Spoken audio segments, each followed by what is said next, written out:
ഓണം എത്തിക്കഴിഞ്ഞു. ബേക്കറി ബീയുടേതായിട്ടുള്ള എന്തൊക്കെ പ്രൊഡക്റ്റുകളാണ് വിപണിയിൽ നമുക്ക് പ്രതീക്ഷിക്കാവുന്നത്?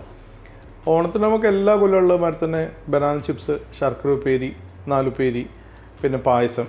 പാലട പായസമാണ് ഞങ്ങളൊരു മെയിനായിട്ടുള്ളൊരു സാധനം. അപ്പം പിന്നെ ഇതിൻ്റെ എല്ലാം ഹാമ്പേഴ്സ് ആയിട്ടുണ്ട്. നമുക്ക് ട്രയോ ഹാമ്പർ ഉണ്ട്, അതായത് അതിൻ്റെ അകത്ത് ബനാന ചിപ്സും ശർക്കര ഉപ്പേരിയും കേരള മിക്സറിൻ്റെ ഒരു പാക്കറ്റ് ആയിട്ടുള്ളൊരു ട്രയോ ഹാമ്പർ ഉണ്ട്.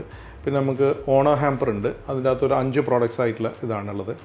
അപ്പോൾ അങ്ങനെ വേരിയസ് ഹാമ്പേഴ്സ് ഉണ്ട്. അത് ഗിഫ്റ്റിങ്ങിനൊക്കെ ഏറ്റവും കൂടുതൽ കോർപ്പറേറ്റ് ഗിഫ്റ്റിങ്ങിനും, അല്ലെങ്കിൽ നമ്മളിപ്പോൾ അടുത്തൊരു വീട്ടിലേക്ക് പോവുകയാണെങ്കിൽ ഒരു കവറിൽ കുറേ സാധനങ്ങൾ കൊണ്ടുപോകുന്നതിനേക്കാളും നല്ലൊരു ഹാമ്പറായിട്ട് കൊടുക്കുക ഒരു ഓണക്കൊട്ട അങ്ങനത്തെ ഉള്ള ഇതാണ് ഉള്ളത് നമുക്ക് അതിനകത്ത്. അത് പല ബഡ്ജറ്റ്സിൽ 350 മുതൽ നമുക്ക് 1500 രൂപ വരെയുള്ള ഹാമ്പേഴ്സ് അവൈലബിൾ ആണ്. ഇതിൻ്റെ അകത്തെല്ലാം ഈ ഓണ ഐറ്റംസ് ആണ് ഉണ്ടാവുക. പുളിയിഞ്ചി, അച്ചാർ, പിന്നെ ബനാന ചിപ്സ്, ശർക്കര ഉപ്പേരി, കേരള മിക്സർ, അപ്പോൾ പഴം വറുത്തത്, അങ്ങനെയുള്ള സാധനങ്ങൾ കേരള ട്രഡീഷണൽ ഓണത്തിന് വരുന്ന ഐറ്റംസിൻ്റെ ഹാമ്പേഴ്സ് ആയിട്ടാണ് നമ്മൾ ചെയ്യുന്നത് അതിൻ്റെ അകത്ത്. പിന്നെ പാലട പായസവും പരിപ്പ് പായസവും ഉണ്ടാവും ഓണത്തിൻ്റെ ആ 10 ദിവസം. അത്തം മുതൽ നമുക്ക് പാലട പായസവും പരിപ്പ് പായസവും ഉണ്ടാവും.